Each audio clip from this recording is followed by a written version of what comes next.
السلام علیکم دوستو، آج کی سٹوری کچھ اس بارے میں ہے۔ جب تین لڑکے رات کے وقت روڈ میں جا رہے ہوتے ہیں تو انہیں ایک جن لڑکی سے پالا پڑتا ہے، تو پھر وہ اس کے ساتھ کیسا سلوک کرتے ہیں، بعد میں ان کے ساتھ آگے کیا کیا ہولناک واقعے پیش آتے ہیں۔ آئیے دوستو اس سٹوری میں جانتے ہیں۔ یہ بات زیادہ پرانی نہیں ہے، جب میں بھی ہر نوجوان کی طرح اپنی زندگی موج مستی کے ساتھ گزارا کرتا تھا۔ صبح اٹھ کر یونیورسٹی اور اس کے بعد دوستوں کے ساتھ رات بھر ہلا گلا، بس یہی زندگی تھی۔ مگر تب وہ رات میری زندگی میں نہیں آئی تھی جس نے میری زندگی کو بدل کر رکھ دیا۔ ہر رات کی طرح اس رات میں بھی اپنی دوستوں کے ساتھ بائک چلاتے ہوئے آوارہ گردی میں مصروف تھا، جب میرے تین دوستوں میں سے ایک کی نظر اس لڑکی پر پڑی۔ اوے دیکھو کیا مست مال ہے! ارسلان اور قاسم جو ایک بائک پر تھے، انہوں نے چلاتے ہوئے میری اور ولید کی توجہ پھولوں کی دکان پر کھڑی لڑکی کی جانب کرائی۔ رات کے وقت اس لڑکی کی موجودگی ہمارے لیے ہرگز حیران کن نہ تھی، کیونکہ رات 10 بجے بھی کراچی کی سڑکوں پر خوب رونق لگی ہوئی تھی۔ اس لڑکی کو دیکھتے ہوئے ایک پل تو میں ساکت رہ گیا، مگر اگلے ہی لمحے ڈگمگائی بائک مجھے ہوش کی دنیا میں واپس لے آئی۔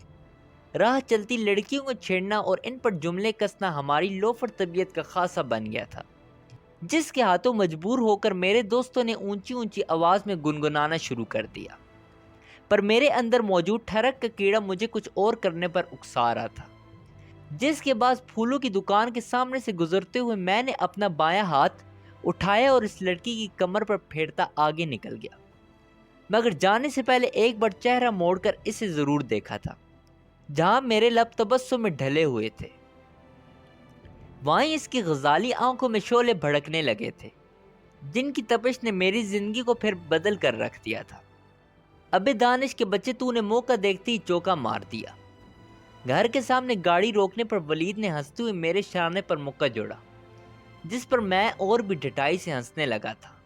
اس وقت ہم دونوں ہی میرے گھر کے سامنے موجود تھے، چونکہ ارسلان اور قاسم کا گھر میرے گھر سے پہلے پڑتا تھا، اس لیے وہ دونوں اپنے اپنے گھر جا چکے تھے، جبکہ ولید کا گھر 2 گلی چھوڑ کر میرے گھر سے آگے تھا۔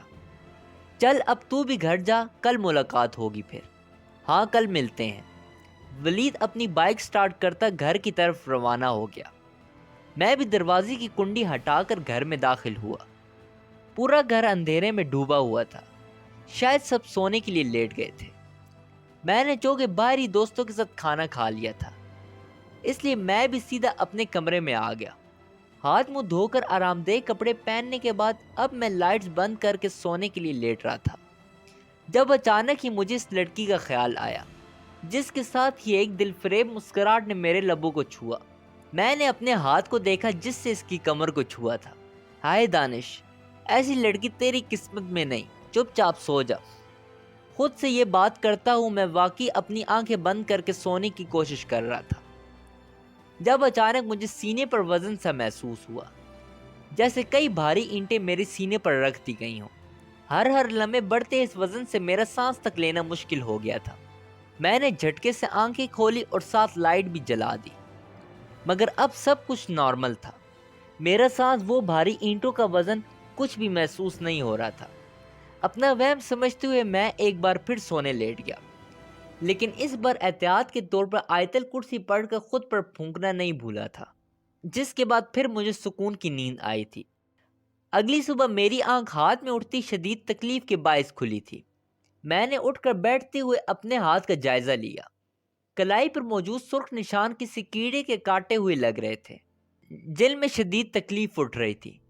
کچھ دیر میں ٹھیک ہو جائے گا، یہ سوچ کر میں نظر انداز کرتا ہوا اپنے دن بھر کے کاموں میں مصروف ہو گیا تھا، جس کا خمیازہ مجھے بعد میں بھگتنا پڑا۔ دانش، یہ ہاتھ پر زخم کیسا ہے؟ ارسلان نے میرے ہاتھ کا جائزہ لیتے ہوئے پوچھا۔ پتہ نہیں یار، پرسوں رات کو سوتے ہوئے شاید کسی کیڑے نے کاٹ لیا۔ کل ڈاکٹر کے پاس گیا تھا، دوائی لے آیا۔ اب مجھے بھی اسے دیکھتے ہوئے پریشانی ہوئی، کیونکہ یہ زخم دن بدن ناسور بنتا جا رہا تھا۔ گھر والے بھی میری وجہ سے الگ پریشان تھے، کیونکہ پچھلی 2 راتوں سے میں درمیان میں اٹھ کر چیخنے چلانے لگا تھا۔ مگر سب سے زیادہ حیران کن بات یہ تھی کہ صبح اٹھ کر مجھے کچھ یاد نہیں رہتا تھا۔ یہ اچانک سر پر آنے والی مصیبت کو ہم سب بھی سمجھنے سے قاصر تھے۔ میں اب چلتا ہوں، رات بہت ہو گئی ہے، کل یونیورسٹی میں ملاقات ہوگی۔ ان تینوں کو وہیں ہوٹل میں بیٹھا چھوڑ کر میں گھر کی طرف روانہ ہو گیا تھا۔ رات زیادہ ہونے کے باعث سڑک سنسان پڑی تھی۔ میں سڑک پر نظریں جمائے آگے بڑھ رہا تھا جب اچانک وہ عورت میری گاڑی کے سامنے آ گئی۔ اس سے پہلے کہ میں بریک لگاتا میری گاڑی اس کے وجود کے آر پار ہو چکی تھی۔ ایک جھٹکے سے گاڑی کو روکتے ہوئے میں نے پیچھے مڑ کر دیکھا، جہاں اب کوئی بھی نہیں تھا، لیکن اس کا وہ خوفناک چہرہ میرے دماغ میں معاف کر چکا تھا۔ اس رات میں کیسے گھر پہنچا یہ میں خود بھی نہیں جانتا تھا۔ اگر یاد تھا تو اس عورت کا بھیانک چہرہ اور وہ خوفناک منظر۔ اس کے بعد میں ایک ہفتہ بخار میں تپتا رہا تھا۔ ہاتھ کا زخم بھی بڑھتے ہوئے اب آدھے ہاتھ کو اپنی لپیٹ میں لے چکا تھا۔ ان چند دنوں میں کئی ڈاکٹرز بدلے، پر زخم تھا کہ ٹھیک ہونے کے بجائے پھیلتا چلا جا رہا تھا۔ اسپتال کے چکروں سے تنگ آ کر اماں نے گھر میں ہی نئے نئے ٹوٹکے شروع کر دیے تھے، پر نتیجہ صفر۔ ارے حمیرہ، تم اپنے لڑکی کو رفیق بابا کے پاس کیوں نہیں لے جاتی؟ بہت اچھے عالم ہیں۔ یہ ہماری پڑوسی آنٹی شمیم تھی جو نمک مانگنے کے ساتھ ساتھ مفت کے مشورے بھی دے رہی تھی۔ نہ جانے کیسے ان کو بھی میرے ہاتھ کی خبر ہو گئی تھی۔ تم جانتی ہو شمیم، ہم بابا کے چکر میں نہیں پڑتے، اماں نے نمک ان کو تھماتے ہوئے کہا، جو سین میں بچھے تخت پر بیٹھی پان چبا رہی تھی۔ ارے تو میں کون سا تمہیں کسی جعلی بابا کے پاس بھیج رہی ہوں؟ اللہ رسول والے ہیں، 1 روپیہ نہیں لیتے، بس اللہ کی رضا کے لیے خدمت خلق کر رہے ہیں۔ آنٹی شمیم کی باتیں اور کچھ میری حالت کا اثر تھا۔ اماں نہ صرف خود جانے کے لیے راضی ہو گئی تھی بلکہ زبردستی مجھے بھی وہاں جانے کے لیے تیار کر لیا تھا، اور پھر اگلے روز ہی ہم رفیق بابا کے گھر موجود تھے۔ میں حیرت سے اس بڑے مگر صاف ستھرے کمرے کو دیکھ رہا تھا، جہاں مجھ جیسے اور بھی لوگ اپنے کسی نہ کسی مسئلے کی خاطر وہاں موجود تھے۔ خوش قسمتی سے 2 افراد کے بعد تیسرا نمبر میرا تھا۔ میں دور بیٹھا خاموشی سے اس پرنور شخصیت کو دیکھ رہا تھا جو اپنے حلیے سے نمازی پرہیزگار لگتے تھے۔ آنٹی شمیم کی باتیں سچ ثابت ہوئی تھی، اس لیے اپنی باری آنے پر مطمئن سا اماں کے ساتھ اٹھ کر ان کے پاس چلا گیا تھا۔ ابھی ہم بیٹھے ہی تھے جب رفیق بابا نے مجھے مخاطب کیا، بیٹا آپ ذرا انتظار کرو، میں باقی لوگوں کو دیکھ کر پھر آخر میں تفصیل سے آپ سے بات کرتا ہوں۔ ان کے کہنے پر اماں اور میں نے بیک وقت ایک دوسرے کو دیکھا، پھر اماں کے ساتھ واپس اپنی سابقہ جگہ پر جا کے بیٹھ گیا۔ مزید انتظار کا سوچتے ہوئے مجھے غصہ تو بہت آیا تھا، جس کا ذکر میں نے اماں سے بھی کر دیا تھا، مگر انہوں نے ڈپٹ کر مجھے خاموش کرا دیا۔ میں اندر ہی اندر پریشان اس کمرے کے خالی ہونے کا انتظار کر رہا تھا، اور میرا یہ انتظار پورے 3 گھنٹے بعد جا کر ختم ہوا تھا۔ کمرہ خالی ہوتی ہی رفیق بابا نے مجھے اپنے پاس آنے کا اشارہ کیا۔ میں چپ چاپ اماں کے ساتھ جا کر ان کے سامنے فرش پر بچھی سفید چادر پر بیٹھ گیا۔ جوانی کے جوش میں بھی ہوش نہیں کھونا چاہیے بیٹا۔ رفیق بابا کی بات پر میں نے حیرت سے انہیں اور اماں نے ناسمجھی سے مجھے دیکھا۔ وہ دھیرے سے مسکرا دیے۔ جس کو تم نے لڑکی سمجھ کر ہاتھ لگایا تھا وہ لڑکی نہیں جن زادی تھی، اس لیے اب تک تمہارے ساتھ جو کچھ بھی ہوا یہ اس کا نتیجہ ہے۔ رفیق بابا کی باتوں نے مجھے آسمان سے اٹھا کر زمین پر پٹک دیا تھا۔ اب تک میرے ساتھ جو کچھ ہوا تھا اس نے واقعی میری لوفر طبیعت کو کہیں کا نہیں چھوڑا تھا۔ میں جو رات بھر سڑکوں پر آوارہ گردی کرتا تھا، اب زیادہ تر گھر پر رہنے لگا تھا۔ یونیورسٹی میں جو ہر آتی جاتی لڑکی کو چھیڑتا تھا، اب ان سی اپنے ہاتھ کے باعث چھپتا پھرتا تھا۔ اس عرصے میں گزرے واقعات نے میری زندگی کے ساتھ ساتھ مجھے بھی مکمل طور پر بدل کے رکھ دیا تھا۔ میں نے شرمندگی سے اماں کی طرف دیکھا، جو غصے سے مجھے دیکھتے ہوئے معاملات کو سمجھنا چاہ رہی تھی۔ ان کی اس پریشانی کو سر جھکائے میں نے خود ہی حل کر دیا۔ اب میرے بیٹے کا ہاتھ ایسے ہی رہے گا؟ مجھ پر ملامتی نظر ڈال کر رفیق بابا سے پوچھا۔ نہیں، ہم علاج کریں گے، انشاءاللہ ٹھیک ہو جائے گا، مگر اس لڑکے کو اس سے معافی مانگنی ہوگی تاکہ وہ ہمیشہ کے لیے اس کا پیچھا چھوڑ دے، ورنہ یہ سلسلہ یوں ہی چلتا رہے گا۔ معافی کیسے؟ میں نے حیرت سے پوچھا۔ انہوں نے بغیر جواب دیے زیر لب کچھ پڑھنا شروع کیا، اور پھر وہ جن زادی کب اماں کے وجود میں حاضر ہوئی پتہ ہی نہیں چلا۔ معلوم تو تب ہوا جب اماں کی بھاری آواز کمرے کی خاموشی کو چیر پھاڑ کے گونج اٹھی تھی۔ میرے خوف سے رونگٹے کھڑے ہو گئے۔ کیوں بلایا مجھے؟